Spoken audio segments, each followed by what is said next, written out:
अस्सलामुअलैकुम, good morning, सुबह बखैर। Good morning everybody, welcome to Geo Pakistan with Huma and Abdullah. क्या हाल है? मुबारक सबको, कैसे हैं? जुम्मा मुबारक। और मुबारक इस बात की भी कि मोस्टली कल कराची शहर में असल में तो उस बात की मुबारक है, बारिश नहीं हुई, बिल्कुल बारिश नहीं हुई। लेकिन ऑफ कोर्स अभी हम बारिश की बात कर लेंगे बिकॉज और इलाकों में बहुत बारिश हुई है। जैसे कि कल बहरिया टाउन में सुना है इतनी बारिश हुई है। परसों की बात है, परसों की बात है। वही जो हम जो इसका सरदार सरफराज कह रहे थे ना कि अभी हमारे पास मेजरमेंट्स नहीं है। अच्छा, वो मेजरमेंट्स आई बाद में और पता लगा कि जनाब बहरिया टाउन में हुआ है क्लाउड बर्स्ट और 233 मिलीमीटर 2 घंटे में बारिश रिकॉर्ड की गई है। लिटरली ये दूसरी बात है कि जब बारिश हुई तो उसके बाद खत्म हुई तो निकल भी गई, but that's not the point. The point is कि कल जो था वो क्या कहते हैं, मतला खुश्क रहा।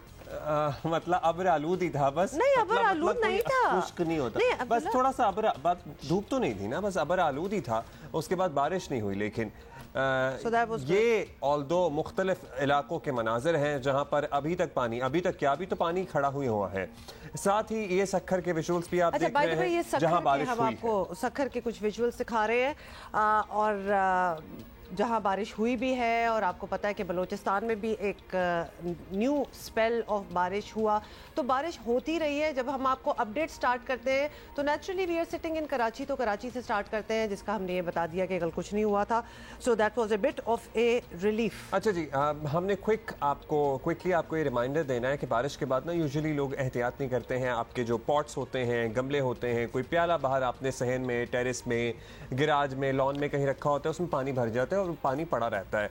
और वो जो साफ पानी जमा होता है डेंगू मच्छर की अफजाइश का बाइस बनता है और डेंगू और मलेरिया पहले ही वबाई सूरत हाल इख्तियार कर चुका है शहर में। इसलिए जो आपके घर में कनालियाँ, प्याले, छोटी प्लेटें, जहाँ जहाँ भी आपको बाहर बारिश का पानी नजर आ रहा है वो बहा दें, उसको खुश्क करें जगह को। तो लिहाजा बेसिकली हम आपको यही वार्न कर सकते हैं कि बारिश को तो चले हम नहीं कंट्रोल कर सकते, लेकिन उसके इर्द गिर्द जो चीज़ें हैं उसको तो हम थोड़ा सा उस पर नज़रसानी करें। तो ये वबाई जो आप चीज़ें कह रहे हैं सारी, उनसे तो बचा जा सकता है। तो लिहाजा भी विजिलेंट वी वुड से, खासतौर पे ट्रैवल अननेसेसरी वैसे भी ना आप करें बाहर अगर जा रहे हैं, क्योंकि पानी के नीचे क्या गड़ा है या क्या चीज़ है वो आपको पता नहीं चलता। बाय द वे आजकल ऑफिस तक आना ही तो वो लिटरली वो आपको एहसास हो जाता है कि आपकी हड्डियां हिल जाती हैं। डिस्टेंस तो एक ही है लेकिन वक्त डबल लगता है। हाँ, वक्त भी ऑब्वियसली स्लोली आप बड़ा आहिस्ता आहिस्ता आना पड़ता है। लेकिन उसके अलावा जो हम बात कर रहे थे ना कि जॉइंट्स की हड्डियों की कितनी प्रॉब्लम्स हो गई हैं इधर, इट इज ट्रू। अच्छा जी, अभी हम आगे बढ़ेंगे, आपको बताते हैं इस्लामाबाद में तो मामला ऑन है, सीन ऑन है। मतलब अदालत के बाहर पहुंच चुकी है शहबाज गिल की एम्बुलेंस और ये बताया गया है कि उनकी तबीयत कुछ ठीक नहीं है, वो खांस रहे हैं बार बार। और शहबाज गिल की गिरफ्तारी पर तहरीक इंसाफ और हुकूमत भी आमने सामने है पहले से ही। पिम्स बोर्ड ने शहबाज गिल को मुकम्मल फिट करार दे दिया है और कहा है कि तशद्दुद के भी कोई सबूत नहीं है, लेकिन पुलिस शहबाज गिल के जिस्मानी रिमांड में सर्टनली इनको लेना चाहती है। अदालत ने हुक्म दिया था 2 रोज़ का, उसके बाद इनकी तबीयत बिगड़ गई, एक रात, इनफैक्ट अब तो 2 रातें हो गई, इन्हें पिम्स में रखा गया। अब इस सिलसिले में कचहरी में अब से कुछ देर कबल ही समाअत शुरू हुई है जहाँ शहबाज गिल को पहुँचा दिया गया था। शहबाज गिल ने मुँह पर ऑक्सीजन मास्क लगाया हुआ था और वो बार बार खांस भी रहे हैं। लेकिन साथ ही आपको बता दें कि शहबाज गिल के वकील शोएब शाहीन नहीं पहुंच पाए थे, जिस पर मुल्जिम को 9:15 बजे पेश किया जाएगा और शहबाज गिल के जिस्मानी रिमांड से मुतालिक समाअत में 9:15 बजे तक वक्फा कर दिया गया है। दूसरी तरफ आपको ये भी बताएंगे PTI ने शहबाज गिल के बयान से बज़ाहिर दूरी इख्तियार कर ली, लेकिन तहरीक इंसाफ का रवैया बता रहा है कि शहबाज गिल से बड़ा शायद इस मुल्क का कोई मसला ही नहीं हो, मतलब कि और किसी चीज पे बात नहीं होती बट शहबाज गिल। जहां हुकूमत है इनकी खैबर पख्तूनख्वा और पंजाब, जनूबी पंजाब में सैलाब ने तबाही मचाई हुई है, खैबर पख्तूनख्वा में मुतअद्दिद अजला में सैलाब की तबाहकारियां हैं, लेकिन ऐसा लग रहा है कि PTI का वाहिद मसला शहबाज गिल और उनकी सेहत है। रहनुमा फवाद चौधरी का शिकवा है कि रियासत का टोका सिर्फ शहबाज गिल पर गिरा, बाकी तमाम लोग साइड पर खड़े मुस्कुरा रहे हैं। वैसे जब रियासत का टोका दूसरे लोगों पर गिर रहा था तो आप भी खड़े मुस्कुरा रहे थे। जो बात तब गलत थी वो बात अब भी गलत है। शहबाज गिल ने कोई ऐसी बात नहीं कही जो इससे पहले फजलुर रहमान ने ऐसी बात ना कही हो, ख्वाजा आसिफ ने ना कही हो, नवाज शरीफ ने ना कही हो, मरियम नवाज ने ना कही हो। जो रियासत का वज़न है वो सिर्फ शहबाज गिल के ऊपर गिरा है। पूरी तरीके इंसाफ को एंटी फ़ौज साबित करने की मुहिम एक जो चलाई गई और पाकिस्तान के अवाम को पाकिस्तान की फ़ौज के मुकाबले पे खड़ा करने की कोशिश की जा रही है। जो सलूक किया गया शहबाज गिल के साथ, जो टॉर्चर किया गया, उसकी जितनी मजम्मत की जाए उतना कम है। एक इंडिपेंडेंट मेडिकल बोर्ड बनना चाहिए। उधर पीटीआई को इस्लामाबाद हाई कोर्ट से भी बज़ाहिर वो रिलीफ नहीं मिल सका। शहबाज गिल के मामले पर कल सेनेट का माहौल भी जो था वो काफ़ी गर्म रहा और अपोजिशन लीडर शहजाद वसीम ने कहा हुकूमत चाहती है कि शहबाज गिल इमरान खान के खिलाफ बयान दें। शहबाज गिल को अगर कुछ हुआ पुलिस कस्टडी में अंदर और टॉर्चर के साथ, तो ये इस जब मॉडल टाउन अभी जिंदा है, ये इसका जवाब इनको देना पड़ेगा। हम as a protest token walkout करेंगे सर, इस तशद्दुद के खिलाफ, इस टॉर्चर के खिलाफ। अब इस पर वजीर कानून आजम नज़ीर तार ने खरी सुनाते हुए कहा कि अगर एक बंदा बगावत के मुकदमे में गिरफ्तार है तो इसे फूलों के हार पहनाए जाएं क्या? अगर आप में सुनने का हौसला है डॉक्टर शहजाद वसीम साहब, तो सिर्फ तकरीर करके ना जाया करें। तशद्दुद आपने प्लीज फैसल साहब चलें, प्लीज आप अपने तशद्दुद का पूछना है तो पाकिस्तान पीपल्स पार्टी के कारकुनों से पूछिए। तशद्दुद के अगर तमगे देखने हैं तो पाकिस्तान मुस्लिम लीग नून के कारकुनान के साथ और उनके रहनुमाओं के साथ जो हुआ, आप प्लीज चौधरी साहब जी, आपकी जुबानें लंबी हैं, आप में ज़र्फ नहीं है सुनने का, आप इसलिए मैदान छोड़ के भागते हैं। राना सनाउल्लाह को 15 किलो हेरोइन डालते हुए आपके मुंह काले नहीं हुए, आपको शर्म भी नहीं आई। अच्छा, शहबाज गिल पे तो होती रही, लेकिन मुबैना तशद्दुद का मामला उठा तो उसके बाद पाकिस्तान तहरीक इंसाफ के कारकुनान और रहनुमाओं का एहसास हुआ, जब उन्हें पता क्या, जब अपनी बारी नहीं होती ना तो सब ऐसा लगता है आंखें बंद किए बैठे रहते हैं। फिर एहसास हुआ कि अच्छा, राना सना को भी 6x4 के एक सेल में रखा गया था। इसके अलावा भी बहुत से लोग हैं जिन्हें चक्की में भी रखा गया, डेथ सेल्स में भी रखा गया। मुल्क के मतलब साबिक वजीर आजम को भी 1 साल तक ऑलमोस्ट बहुत ही वर्स्ट कंडीशंस में रखा गया था, और अब ये इधर आए हैं तो इनको बड़ी तकलीफ हो रही है अपने ऊपर। अच्छा, इस्लामाबाद के पिम्स अस्पताल में शहबाज गिल का तिब्बी मुआयना किया गया, जिसने पीटीआई के ऑब्वियसली शहबाज गिल पर तशद्दुद के तमाम इल्जाम जो थे वो गलत साबित कर दिए और 10 टेस्ट, अंदाजा करें 10 टेस्ट और 6 एक्सरे के बाद मेडिकल रिपोर्ट में शहबाज गिल को सेहतमंद, तंदुरुस्त और बिल्कुल फिट करार दिया गया और किसी किस्म के तशद्दुद का सबूत नहीं मिले।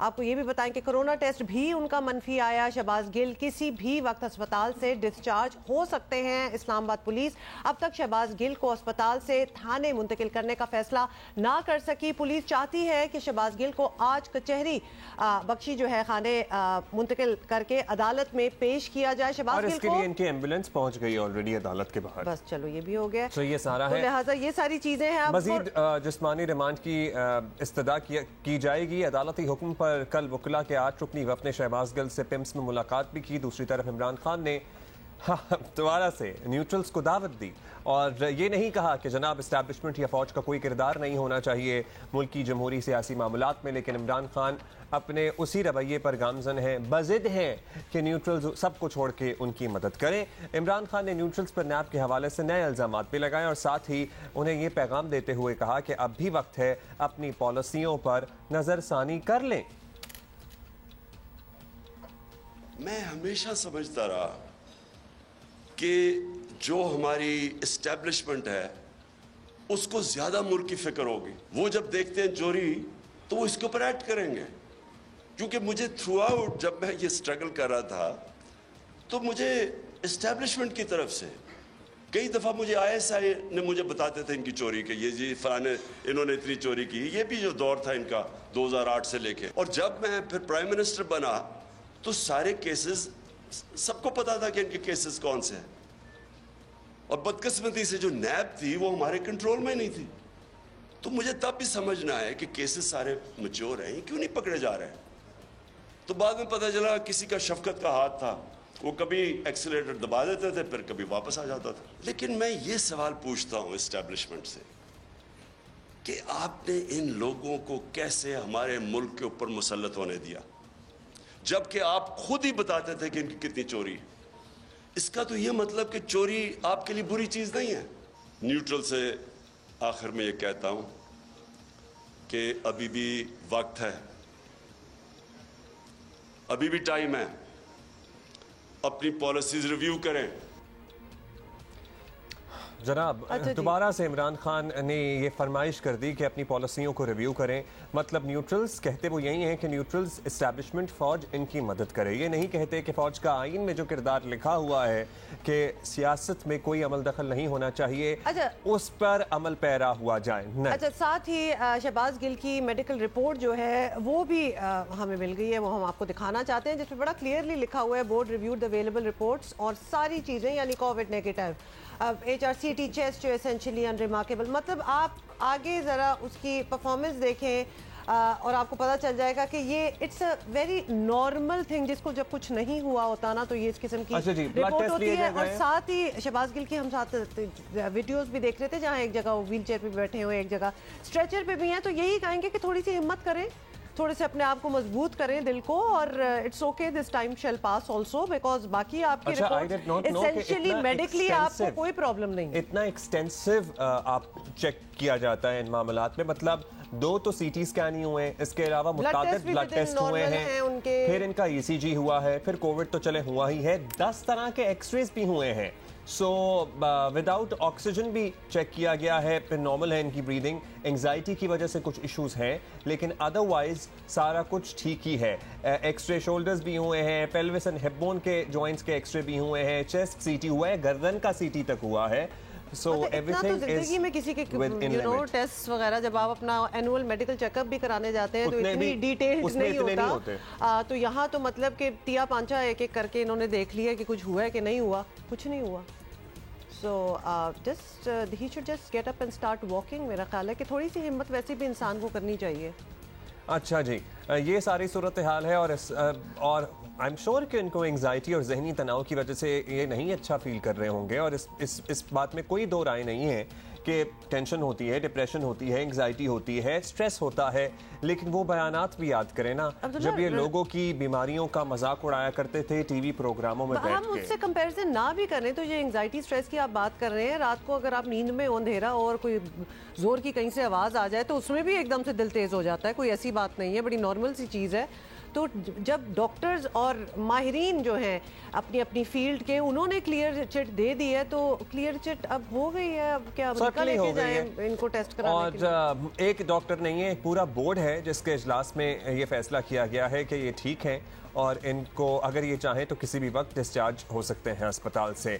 अब पुलिस भी फैसला नहीं कर पाई थी इस सिलसिले में कोई। अब पुलिस ने इन्हें अदालत पहुंचा दिया है जहां इन्हें जज के रूबरू पेश किया जाएगा और वहां इत्तलात ये हैं कि इनके दोबारा से जिस्मानी रिमांड की इस्तदा की जाएगी। लेकिन आपको पता ही है एक स्पेसिफिक अंदाज है इनका जिसमें गर्दन एक तरफ लटकाए, ऑक्सीजन अभी भी इन्होंने लगाई हुई है।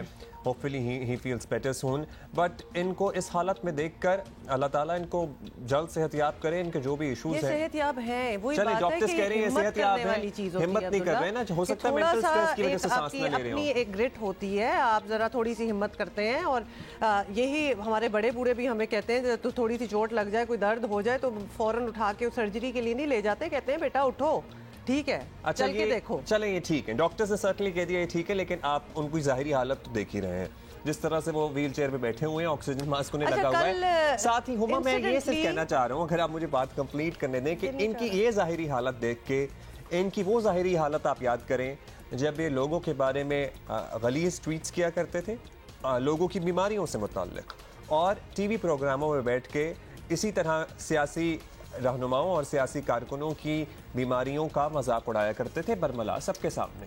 भाई वो जो फिर तो what you so shall you read, बिल्कुल वही वाला सीन है। कल सोशल मीडिया में देख रही थी इनके कुछ हामी जो हैं और बड़े बड़े लॉयर्स एंड एडवोकेट्स, मतलब मैं नाम नहीं लूँगी, लेकिन कोई रैंडम पब्लिक की बात नहीं कर रहे, उनके जो ट्वीट्स थे ना उसमें ये भी लिखा हुआ था जी एवरीबडी गेट टू पिम्स पहुँच जाएं और Shahbaz Gill is in critical condition. ये वर्ड जब आया ना सामने, क्रिटिकल कंडीशन, अल्लाह ना करे कि आप लोगों को पता है कि जब इंसान क्रिटिकल होता है तो उसकी क्या हालत होती है। तो इतना लूजली ये टर्म्स ना यूज़ कीजिए खुदारा, कि कोई क्रिटिकल इधर बिल्कुल नहीं है। थोड़ा सा खांसी हो जाना, थोड़ा सा लेथार्जिक हो जाना नेचुरली, अब जिस सिचुएशन में वो है कुछ ना कुछ तो उनको मेंटल स्ट्रेस हुआ ही होगा, वो तो हम एक्सपेक्ट ही करें, इंसान है आफ्टर ऑल।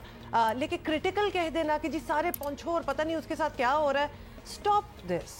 सामने है बंदा, नजर आ रहा है, कुछ नहीं हुआ उससे। अब सामने से तो ऐसा लग रहा है कि मतलब कुछ गड़बड़ है, लेकिन अदरवाइज डॉक्टर्स ने, जो एक्सपर्ट्स हैं इस फील्ड के, पूरे बोर्ड ने ये फैसला किया है कि इन पर कोई तशद्दुद नहीं किया गया। ने हमें ज्वाइन किया। मुस्लिम लीग नून की रहनुमा है, बहुत शुक्रिया आज़मा बुखारी साहिबा। आज़मा साहिबा, तहरीक इंसाफ की जानिब से जब ये वाज़ेह कर दिया गया है कि भाई शहबाज गिल साहब का बयान गलत था और पार्टी पॉलिसी से इसका कोई ताल्लुक नहीं है, तो फिर हुकूमत क्यों इस बात पर पूरा जोर लगा रही है कि PTI को इस बयान से नत्ती कर कर ही छोड़ेंगे? तो यूं तो आप तहरीक इंसाफ को मजबूर नहीं कर रहे कि डॉक्टर शहबाज गिल के साथ खड़े हों भाई? जी बहुत शुक्रिया। हमें कोई शौक नहीं है जी उनके बयान को किसी के साथ नत्थी करने का, और अब ख़ास तौर पर हमें तो खैर इस बात का पहले से भी अंदाजा था कि ये जो भी शहबाज गिल ने कहा ये उनकी पार्टी पॉलिसी है। और कल फिर से एक दफ़ा जो एक सेमिनार इमरान खान साहब ने किया है आज़ादी ज़ाहिरा के नाम पर, जिस पे वो खुद एक फाशिस्ट किस्म के जो है वो अपने दौर के हुक्मरान थे, उसके अंदर उन्होंने बड़ी क्लियरली जो है जो दोबारा चार्जशीट किया है, एस्टेब्लिशमेंट को जो ज़बान उन्होंने इस्तेमाल की है, उसके बाद अब मेरा नहीं ख्याल कि इस सवाल की कोई रीज़न है कि जो है हम उनको पार्टी पॉलिसी जो है वो उसके साथ नत्थी कर रहे हैं। ये फैक्ट है। इमरान खान साहब की उनकी पार्टी की यही पॉलिसी थी जो शहबाज गिल ने कही, और इमरान खान साहब ने हमें इसमें सच्चा साबित किया। और दूसरी बात यह है कि हम अगर कह रहे थे कि डॉक्टर गिल के साथ खड़े हो तो हम गलत नहीं कह रहे थे। उनको इंसानी बुनियादों पर भी उनके साथ खड़े होना चाहिए। और ये जो इमरान खान और तहरीक इंसाफ का एक खास तौर पर पेट असूल है कि अपने लोगों को इस्तेमाल करो, उनको जो है वो जो है जब तक उनसे काम निकलता है निकलवाओ, उसके बाद उनको फारिग कर दो। तो मेरा ख्याल है कि ये हमने अच्छा काम किया है कि हमने उन्हें कहा कि खुदा का वास्ता है जाके उसको खाना दे आओ, जाके उसको जो है कपड़े दे दो, जाके उसको कोई पूछ लो। और उस बेचारे को तो 2 दिन तक कोई पूछने के लिए भी तैयार नहीं था, और हमारे कहने पर अगर वो जो है डॉक्टर गिल का पता करने के लिए गए तो अच्छी बात है, मुझे तो इस पर खुशी हो रही। अच्छा आज़मा साहिबा, जब मुल्जिम की पुलिस हवालगी वाला मामला हुआ तो तहरीक इंसाफ ने ऐलान किया था कि वो अदालतों में चैलेंज करेंगे, और उन्होंने किया। फिर कह रहे हैं कि सुप्रीम कोर्ट जाएंगे, और वो जाएंगे भी डेफिनेटली क्योंकि वो चले जाते होते हैं हर बात पे। तो हुकूमत ने कहा कि पंजाब हुकूमत के इक़दामात पर तौहीन अदालत का पर्चा करेंगे, वो तक ना हो सका। कुछ गलत लगता है तो उसके खिलाफ किसी कार्रवाई के बजाय उसे सियासी पॉइंट स्कोरिंग के लिए इस्तेमाल किया जाना मतलब ठीक है? मतलब then go all the way और कार्रवाई करें, दरखास्तें दायर करें अदालतों में। नहीं, देखिए ऐसे नहीं है। जब ये एक झूठा ड्रामा करते हैं कि जी उन पर तशद्दुद हो रहा है, और अब तो मेडिकल रिपोर्ट भी सामने आ गई है जिसके अंदर कहा गया है कि उनको माशाल्लाह सिर्फ खांसी की बीमारी है और बाकी वो सेहतमंद है। और जो है हम सिर्फ जब नवाज शरीफ साहब का या बाकी लोगों का जिक्र करते हैं तो हम उनको एक्चुअली बता रहे होते हैं कि तशद्दुद जिसको कहते हैं जो आपने किया था। हमें कोई तशद्दुद करने का ना शौक है, ना हम तशद्दुद के हामी हैं। और जो है वो ड्रामेबाजी करना या ज़बानी बयानी जो है वो कोई बयानात देना, मेरा ख्याल है उसकी बजाय हमें मेडिकल सर्टिफिकेट्स और मेडिकल बोर्ड की जो राय है उसको अहमियत देनी चाहिए। थैंक यू जी। आज़मा बुखारी साहिबा का मौक़िफ़ आपने सुना। अब वो कह रहे हैं दोबारा से, मुस्लिम लीग नून का ये मौक़िफ़ है कि ये शहबाज गिल का बयान उनका ज़ाती बयान नहीं था, ये PTI की पॉलिसी थी। ब्रेक ले रहे हैं, अभी आते हैं।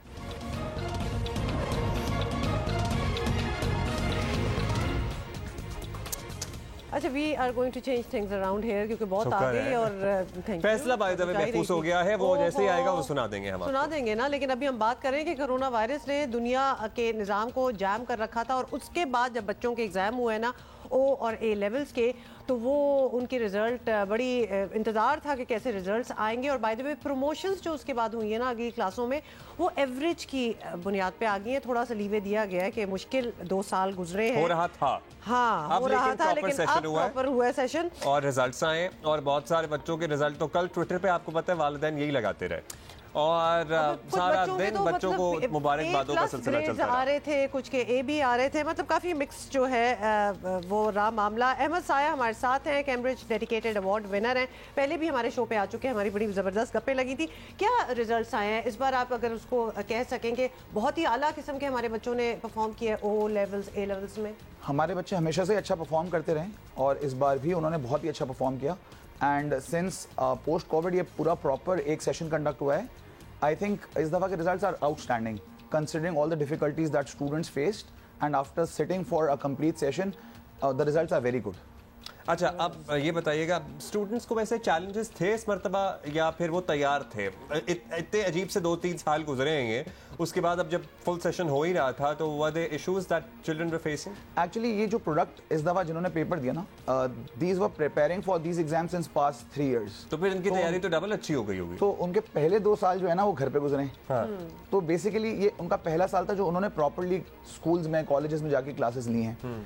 तो yes, they were mentally prepared that this time finally they will be giving exams on their own rather than going on expected grades या कोई भी ऐसा नहीं होगा। इस बार ये लोग प्रॉपर फुल सेशन लेंगे। तो students were mentally prepared for that and they worked hard for it and they were also very frustrated कि इससे पहले पेपर्स नहीं हो पा रहे थे, they were not being able to give their full efforts. तो इस बार उन्होंने ऑनलाइन और फिजिकल का भी अच्छा, ऐसा भी कुछ होता है कि जो पेपर बना रहे होते हैं उनको भी ऑब्वियसली इस बात का इदराक है कि 2 सालों से क्या हो रहा था, तो थोड़ा सा सॉफ्टवेयर हैंड रखा जाए कि आसान पेपर आता है। मैं एग्जैक्टली यही कह रही थी। As far as difficulty level of the paper is concern, नहीं, वो तो एज पर स्टैंडर्ड था। अच्छा, जहां तक चेकिंग की बात है या ग्रेड थ्रेशोल्ड्स की बात है, तो ये बिल्कुल उन्होंने बोला है कि हमने रखा है थोड़ा सा लीवे, थोड़ा सा सॉफ्ट कॉर्नर, कि हम लोग इस बात को कंसिडर कर रहे हैं कि ये जो बच्चों ने जिन्होंने एग्जाम्स दिया था, they pass through a difficult time, but at the end of the day it does not matter. Students ने जो परफॉर्म किया एंड जो स्टैंडर्डाइज पेपर थे वो दे वर अप टू द मार्क। अच्छा, पिछले 2 सालों में, 3 सालों में हमने देखा बड़ा एक ड्रामेटिक स्विच करना पड़ा ऑनलाइन पढ़ाई पे, और ऑब्वियसली वरना फिजिकली क्लासेस वगैरह सब कुछ बंद हो गया था। उससे कोई फर्क पड़ा या फिर ये एक्सपेरिमेंट सक्सेसफुल रहा कि एक्चुअली इट वर्क? और एक एवेन्यू खुल गया कि भाई ऑनलाइन भी सही पढ़ा जा सकता है। वो बिल्कुल एक कहते हैं ना ब्लेसिंग इन डिस्गाइज हो गई है। देखें, आपको पता है हमारे शहर में आजकल पानी भरा हुआ है, रोड्स के प्रॉब्लम्स हैं, हर दूसरे दिन बारिश की प्रेडिक्शन है। तो ब्लेसिंग ये हो गई कि अब क्योंकि लोग ऑनलाइन फेमिलियर हैं, तो ऐसी कोई भी सिचुएशन है जहाँ पे बच्चों को कॉल ऑफ करना पड़ रहा है, तो एट द सेम टाइम उनको बोला जा रहा है कि अब आप ऑनलाइन क्लास ले लें, you don't take a day off. तो एक नया एवेन्यू बिल्कुल खुल गया है। यानी जब हम यहाँ अनाउंस करते हैं कि जी आज स्कूल बंद है, जैसे कल पूरे स्कूल बंद थे, तो वो ऑनलाइन चल रहे होते हैं, वो वैसे नहीं। बिल्कुल, फिजिकली स्कूल क्लोज्ड है, बट ऑनलाइन कुछ कॉलेजेस स्कूल्स खुले रखते हैं, कुछ कॉलेजेस स्कूल्स बंद कर देते हैं। जहाँ तक पढ़ाई का ताल्लुक है, क्या ऑनलाइन पढ़ाई बहुत अच्छी होती है, ये स्टूडेंट टू स्टूडेंट वैरी करता है।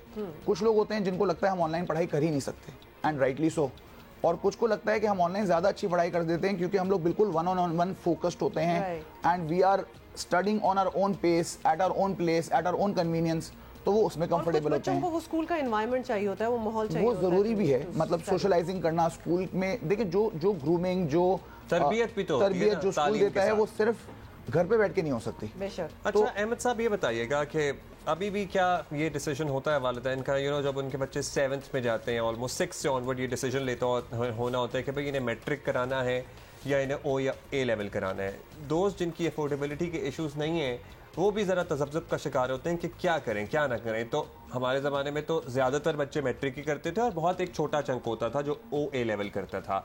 अब इज इट वाइस वर्सा? देखिए, चंक तो अभी भी बड़ा मैट्रिक वाला ही है बिकॉज ऑफ द अफोर्डेबिलिटी।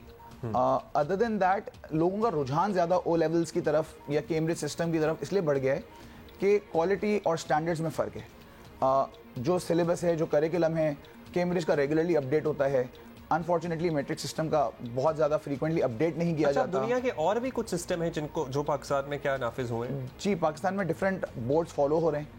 एक तो जो लोकल बोर्ड्स हैं वो 2 बड़े लोकल बोर्ड्स हैं, एक मैट्रिक सिस्टम, एक आगा खान बोर्ड। कैम्ब्रिज के अंदर इटसेल्फ काफ़ी सारी चीज़ें हैं, एडेक्सल बोर्ड है, पियर्सन है, फिर कैम्ब्रिज बोर्ड है, तो ये डिफरेंट बोर्ड्स ऑफर होते हैं। आईबी बहुत ज़्यादा आजकल तो किसमें बिल्कुल आईबी कुछ देर से ही चल रहा है, लेकिन अब उसकी पॉपुलैरिटी जो है वो बढ़ गई है। एनरोलमेंट किसमें ज़्यादा होती है? What do parents prefer for their children? Obviously वो देख रहे होते हैं कि आगे फिर कहाँ एडमिशंस होंगी, इसकी बेसिस पे या फ्यूचर क्या नजर आता है? बिल्कुल। तो क्या पॉपुलर है इस वक्त? देखिए, ओ लेवल्स, ए लेवल्स अभी भी ज़्यादा पॉपुलर है कंपेयर टू बाकी डिफरेंट बोर्ड्स, बट हो सकता है ये कितना अरसा रहे पॉपुलैरिटी इसकी, इस पे तो हम कुछ कमेंट नहीं कर सकते। But different boards are also coming up faster with better strategies also. IB बहुत ज़्यादा पॉपुलर रिसेंटली होना शुरू हो गया है, सही है, बट स्टिल मेजॉरिटी चंक तो जो है वो ओ लेवल का है। ऑफर कितने स्कूल कर रहे हैं वो भी तो एक बात है, बिल्कुल बहुत कम स्कूल होंगे, बहुत कम स्कूल ऑफर कर रहे हैं। अच्छा, कैम्ब्रिज की तरफ से एक स्टैटिस्टिक्स डेटा आता है, वो उसका क्या इस बार जो ग्रेड थ्रेशोल्ड्स होते हैं? जी बिल्कुल। अच्छा, ग्रेड थ्रेशोल्ड्स बेसिकली होता है कि कितने मार्क्स पर उन्होंने ए स्टार दिया है, कितने मार्क्स पे ए दिया है, कितने मार्क्स पे बी दिया है, और वो सब्जेक्ट टू सब्जेक्ट वैरी करता है। अच्छा, तो ओवरऑल जिन सब्जेक्ट्स में बच्चों की परफॉर्मेंस बहुत अच्छी होती है उनमें हायर ग्रेड पे, हायर मार्क्स पे ए स्टार बनता है। और अगर ऐसा सब्जेक्ट है जिसमें मेजॉरिटी बच्चों ने बहुत अच्छा परफॉर्म नहीं किया तो उन सब्जेक्ट्स में ग्रेड थ्रेशोल्ड लोअर साइड पे बनता है। कितनी अच्छी चीज होगी है, वरना तो 1% होता था, एक मतलब एक फिक्स परसेंटेज हर सब्जेक्ट का नहीं होता। इसके बाद ये होगा और अब वेरिएबल होगा। जी बिल्कुल, देखिए उसकी वजह ये होती है कि अगर मेजॉरिटी बच्चों ने बहुत अच्छा परफॉर्म किया तो दे गेट दैट मार्जिन कि उनको अच्छा ग्रेड मिले।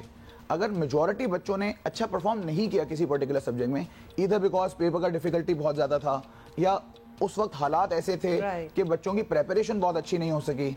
जैसे फॉर एग्जांपल, लास्टली आपसे आखिरी सवाल करते हैं, वक्त हमारे पास इतना है, वो बच्चे जो अच्छा परफॉर्म नहीं कर पाते और बहुत बड़ी तादाद होती है ऐसे बच्चों की जिनके अच्छे ग्रेड्स नहीं आते जी, उनको या उनके वालिदैन को, जाहिर है हर बच्चा नेचुरली 8 स्टार्स या एज नहीं ले सकता, उनके वालिदैन को आप क्या कहना चाहेंगे या उनको क्या कहना चाहिए? देखें, दो बहुत इंपॉर्टेंट चीजें हैं। पहली बात ये कि grades are important but it does not define you as a person. ठीक है, तो मेहनत करें, हार्ड वर्क करें, कोशिश करें अच्छा ग्रेड आए, बट अगर खुदा ना ख्वास्ता you do not get the desired result तो आइडेंटिफाई करने की कोशिश करें ऐसा क्या हुआ, क्या आपने अच्छा पढ़ा नहीं, या आपने मेहनत अप टू द मार्क नहीं करी, या you are choosing the wrong subject selection. Could be, बिल्कुल। तो कभी कभी होता ये है कि आप बहुत मेहनत करते हैं but you are not working in the right direction, आपका सब्जेक्ट सिलेक्शन सही नहीं होता।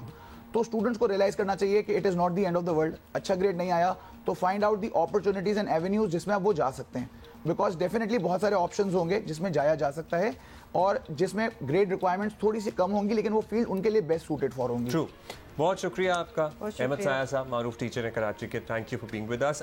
अभी हम एक ब्रेक लेते हैं, ब्रेक के बाद वापस आते हैं।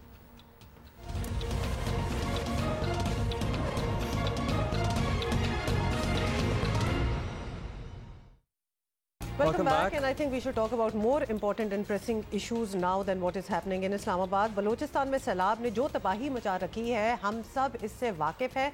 मुतासिरीन की मदद करने के लिए हुकूमत के हुकूमत के बस की बात नहीं रही, मतलब बहुत लेवल पे एक जो है वो तबाही मच चुकी है और इस नेक काम में फलाही इदारों, मारूफ शख्सियात और आम शहरियों को भी बढ़ चढ़कर हिस्सा लेना होगा। अच्छी बात यह है कि हदीका कियानी ने इब्तिदा कर दी है। वसीला राह के नाम से उन्होंने एक बलूचिस्तान के सैलाब के मुतासरीन के लिए एक फंड कायम किया है। अच्छा, बहुत सारे लोग हम तक भी आ रहे थे, पहुंच रहे थे और हमसे भी पूछ रहे थे कि भाई किस तरह से मदद करें। सो हमें एक पता था कि डॉक्टर अमजद अखुवत से कर रहे हैं मदद, साथ ही हमें और इदारों का नहीं पता था, किसी भी एक NGO का काम नहीं है। जितने बड़े पैमाने पर तबाही आई है तो एक और इदारा अब हम आपको बता रहे हैं कि वसीला राह के नाम से हदीका कियानी और इनके साथियों ने एक फंड कायम कर दिया है। किस तरह से आप इसमें हिस्सा डाल सकते हैं, किस तरह से हदीका और इनके साथी काम कर रहे हैं। 2010 में भी आपको याद होगा कि हदीका ने सैलाब मुतासरीन के लिए अपनी खिदमत पेश की थी, जिस पर एक्चुअली उन्हें UNDP की सफीर भी बनाया गया था और उन्होंने खैबर पख्तूनख्वा के सैलाब ज़दगान के लिए घरों की तामीर में हिस्सा लिया था। ये सारी चीज़ें हम उनकी सक्सेसेस जो हैं बता रहे हैं, तो लिहाजा इट मेक्स सेंस कि अब वो एक्सपीरियंस के साथ आई हैं और ऑब्वियसली कुछ करना चाहिए। Thank you Hadiqa ji for joining us, it's good to have you over. अब बताइए, वैसे तो अब देना माना करता है कि हम आपसे और बातें करें, लेकिन ये इतना इंपॉर्टेंट इशू है और जिसमें आप बढ़ चढ़ कर हिस्सा ले रही हैं और लोगों को एक्चुअली ज़रूरत थी कि भाई वो किसके साथ ताउन करें। सो आप हमें बताइए, ये किस तरह से आप प्लान कर रही हैं, अब तक कितने फंड जमा हुए हैं, कितनों की ज़रूरत है? देखिए, अस्सलाम वालेकुम। सबसे पहले तो थैंक यू सो मच कि for having me on your show. और इस शो के तवस्सुत से मुझे लगता है कि जैसे बलूची बहन भाइयों की हम मदद कर सकेंगे on a larger scale. Important बात यह है कि हम सब जानते हैं कि बलूचिस्तान सबसे बड़ा एरिया है और यहाँ पे इस वक्त जो बारिश का और सैलाब का मकाम है वो हिस्ट्री में कहते हैं कि ऐसा नहीं हुआ, क्योंकि ये थर्ड स्पेल जा रहा है विच स्टार्टेड फ्रॉम जुलाई और थर्ड स्पेल कांस्टेंट है, यानी कल तक वहाँ पे हैवी रेन्स थी और मुझे ये पता चला था कि जितने भी बंद वहाँ पे बन रहे हैं या रोड्स वहाँ पे रीबिल्ड करते हैं, रिकंस्ट्रक्ट करते हैं, फिर वो हफ्ते के बाद फिर दोबारा से वो बह जाती हैं। तो इस वक्त जो जनरल एस्टिमेट है वहाँ पे 3 लाख लोग जो हैं वो मुतासर हुए हैं, 3 लाख लोग। उसके अलावा वहाँ 20,000 घर जो हैं वो मुतासर हुए हैं, जिनमें आप कह सकते हैं कि 70% कम्प्लीटली तबाह हुए हैं और बाकी जो हैं वो पार्शली तबाह हुए हैं। सो अब 200 डेथ्स हो चुकी हैं और वो ऑन रिकॉर्ड हैं, और 100 से ज़ायद जो है ना वहाँ पे ज़ख्मी लोग हैं। मेरे पास इसका पूरा डाटा जो है वो मैंने इकट्ठा किया, बिकॉज जिस वक्त फ्लड आया तो उस वक्त मुझे एकदम से हुआ कि जैसे अगर अम्मी इस टाइम थोड़ी सी होश में होती, because she is not well, she is very critical right now, तो वो थोड़ा सा भी अगर कॉन्शियस होती तो वो मुझे कहती कि तुम उठो और इस मसले में काम करो। तो मैंने इन एनी केस उनकी थोड़ी कॉन्शियस स्टेट के अंदर उनको ये पैगाम पहुंचाया और बताया उनके पास बैठ के कि मैं वसीला राह स्टार्ट कर रही हूँ अम्मा, और इंशाल्लाह ताला मैं बलोची बहन भाइयों की हेल्प करूँगी। अब बलूचिस्तान क्यों, सिंध और पंजाब और मुख्तलिफ जगह क्यों नहीं? बलूचिस्तान इसलिए क्योंकि ये एक तो सबसे ज़्यादा ग्रेविटी सैलाब की जो आई है वहाँ पे, और ज़्यादा तबाही आई है वो बलूचिस्तान में आई है। और ये मेरे पास प्रॉपर स्टैटिस्टिक्स हैं उसके कि पंजाब में और KPK के अंदर या कश्मीर में और सिंध में लोग और मदद मतलब करने के लिए NGOs और मुख्तलिफ इदारे जो हैं वहाँ पे बढ़ चढ़ के कर रहे हैं, लेकिन बलूचिस्तान में जी, और बलूचिस्तान के अंदर इस वक्त हालात ये हैं कि ठीक है आर्मी वहाँ पे काम कर रही है, वहाँ पे PDMA काम कर रही है, वहाँ NDMA काम कर रहे हैं। PDMA जो है वो है प्रोविंशियल डिज़ास्टर मैनेजमेंट अथॉरिटी, और NDMA नेशनल, और ये रिलीफ एक्टिविटीज़ वहाँ पे हो रही हैं, लेकिन और गवर्नमेंट भी कर रही है। लेकिन गवर्नमेंट के इस टाइम जो इकोनॉमिक स्टेट से हम गुजर रहे हैं, फाइनेंशियल स्टेट से गुजर रहे हैं, ये आपके और हमारे सामने सबके सामने है ये बात। बिल्कुल। तो इस वक्त एक इदारा बलूचिस्तान की मदद नहीं कर सकता। इस वक्त हमें कलेक्टिवली मिल के एज अ कॉम इस चीज़ को संभालना है, सुधारना है, इसको हैंडल करना है। तो हदीका, वसीला राह के अंडर आते हुए प्लान क्या है कि कोई रिकंस्ट्रक्शन की हम बात कर रहे हैं, रिहेबिलिटेशन की हम बात कर रहे हैं, उसकी अगर आप कोई तफसील दें। बिल्कुल, वसीला राह का मिशन ये है कि हमने शेल्टर्स बनाने हैं, क्योंकि ये अर्जेंट और इमीडिएट जो नीड है वो इस वक्त उन 20,000 घरों की है जो वहाँ पे इस टाइम बेघर होके बैठे हुए हैं। औरतें, बच्चे, जवान, बूढ़े इस वक्त कम्प्लीटली शेल्टरलेस हैं। वहाँ पे बीमारियाँ फैल रही हैं, वहाँ पे जो वाटर बेस्ड बीमारियाँ हैं वो वहाँ पे हैं, और जो छत के बगैर बैठे हुए हैं उनको छतों की ज़रूरत है इस वक्त। तो मेरा मेन मिशन वसीला राह का ये है कि हम शेल्टर बनाएं, और जो कॉस्टिंग मेरे पास आई है ईच शेल्टर की वो 25,000 है, and that is an approximate cost. अच्छा, ये 25,000 50,000 लाखों रुपए, आपको पता है पर्टिकुलरली हम ओवरसीज पाकिस्तानियों से अपील करेंगे वो आपको कंट्रीब्यूशन करना चाहें तो कहाँ करें? आपका फेसबुक पेज पे अकाउंट नंबर्स हैं, कहाँ राब्ता कर सकते हैं? Account number Huma account number मैंने आप लोगों को दे दिया है। ये फिलहाल तो मेरे नाम के ऊपर है। जी, हम चला भी रहे हैं। एज वी स्पीक हमारी स्क्रीन पे वो सारी डिटेल जो है वो चल रही है। मुझे ओवरसीज पाकिस्तानी से बहुत उम्मीद है कि वो उनके लिए समझें कि $100 का एक शेल्टर बन रहा है, तो वो उन बड़े इजीली इस चीज़ को अफोर्ड कर सकते हैं। और मुझे लगता है कि जैसे जब कौम इकट्ठी हो जाती है तो फिर कोई भी चीज़ मुश्किल नहीं रह जाती। मैं उन जगहों के नाम आप लोगों से ज़रूर मेंशन करना चाहती हूँ जहाँ जो बिल्कुल तबाह हो चुकी हैं। मेरे पास पूरा डाटा है। लसबेला, उथल, झलमक्सी, गंधारा, नौशकी, मूसा खेल, आवरान, मशकई और मशकेल, ये वो जगह हैं जो कम्प्लीटली तबाह हो चुकी हैं, और कई इनमें से ऐसी जगह हैं जहाँ पे NGOs भी नहीं पहुँच पा रही। तो हमें उन जगहों के ऊपर शेल्टर पहुंचाने हैं। हदीका, ये जो आपने बात किया ना एक्सेसिबिलिटी की, ये do you have a network over there जो कि काम करेगा? नेचुरली जो डोनेट कर रहे होंगे और जो चाहते हैं उनको भी ये इन्फॉर्मेशन चाहिए होगी, और खासतौर पे एक लोकल पॉलिटिक्स होती है which is at play as well. तो क्या आपने देख लिया कि how you'll go about it? मैंने जिस तरह KPK में 2010 के अंदर आर्मी से फैसिलिटेशन ली थी और उन्हीं से पॉइंट आउट करवाया था, बिकॉज वही थे जो उन जगहों के ऊपर काम कर रहे थे। और इस वक्त भी खुदा गवाह है कि बात सच करनी चाहिए। देखें, पॉलिटिकल और जो भी सिनेरियो हमारे मुल्क में चल रहा है, मुझे इस बात का पता है कि इस वक्त आर्मी वहाँ पे मुझे फैसिलिटेट कर रही है और मुझे बता रही है थ्रू आउट। मैंने पूरा अपना होमवर्क घर के बुक्स और जितनी चीज़ें लिख के मैं उनसे पूछ रही हूँ कि मुझे एग्जैक्टली बताएं कि वो एरियाज़ जहाँ पे इस वक्त कोई हेल्प नहीं है, मुझे उस जगह पे हेल्प करनी है। मैंने KPK में भी लास्ट टाइम तालिबान के एरियाज़ थे जिनमें मियाँ ईसा, बांडा शेख इस्माइल, बांडा मला खान, आप लोगों के पास डॉक्यूमेंट्री है उसकी, उसमें भी मैंने 255 हाउसेस बनाए थे with the help of people around me और with the help of you all. इस वक्त मेरी अपील अपने मीडिया के साथ है, ब्लॉगर्स के साथ है, सेलिब्रिटीज के साथ है कि जो इस चीज की अवेयरनेस कर सकता अधिका, है। हम आपकी अपील को रिपीट भी करते रहेंगे और एक दफा फिर हम अपनी स्क्रीन पे एम्प्लीफाई चाहेंगे करते कि जी वो रहेंगे, नंबर दिखाया जाए। बहुत से लोग हमारा शो देखते हैं, इंशाल्लाह हमें कोई डाउट नहीं है कि जहां आपका नाम साथ लगा होगा तो आपका ये काम जो है, नेक काम जो है, वो जरूर होगा। और पाक आर्मी की मदद के साथ हुमा मेरे अकाउंट की अकाउंटेबिलिटी जो है वो बेग लॉ वाले करेंगे। बेग लॉ बहुत बड़ी फर्म है और वो मेरे लॉयर्स हैं और वो पूरी इस चीज की ऑडिट करेंगे ट्रांसपेरेंसी के साथ। और मैं खुद वहां जाके भी आप लोगों को बताऊंगी और दिखाऊंगी कि मैंने कितने शेल्टर्स बनाए हैं with the help of all of you, इंशाल्लाह। And this is my promise to all my nation. Thank you Adhika, thank you so much. Will talk to you again soon as well. और बहुत अच्छा आप काम कर रही हैं, इंशाल्लाह अल्लाह इसमें बरकत भी डालेगा। सर्च करके भी इनके अकाउंट की तफसीलात मालूम कर सकते हैं। हमने भी अपनी टेलीविजन स्क्रीन पे चलाया है, हम जियो के सोशल मीडिया नेटवर्क्स पर भी ये तफसील डाल देंगे, सेगमेंट डाल देंगे। सो अधिका कियानी पाक अफवाज के साथ मिलकर मदद कर रही हैं, आप लोगों की मदद दरकार है और शेल्टर्स बनाने के लिए। And I think that is it for today. इतने नेक बात के साथ मेरा ख्याल है कि आज हम शो का इधर ही अख्ताम करते हैं। लेकिन डेफिनेटली बहुत ओवरसीज़ जो हमें भी लिखते रहते हैं, this is one place way you can contribute to. सारे नंबर्स भी आपके सामने हैं, आप इनके पेजेस को फॉलो भी कर सकते हैं। We'll try to put it on our accounts as well. Balochistan को हमारी ज़रूरत है सर्टनली। अभी टाइम है हमारे पास? नहीं, टाइम बिल्कुल नहीं है हमारे पास। बता दें आपको कि इस्लामाबाद में फैसला महफूज हो गया है पुलिस की तरफ से जो दरख्वास्त की गई है इनके 8 रोज़ा रिमांड की। लेट्स सी उसका क्या फैसला आता है। जियो न्यूज़ इस बारे में आपको अपडेटेड रखेगा। We gonna see you tomorrow on Monday.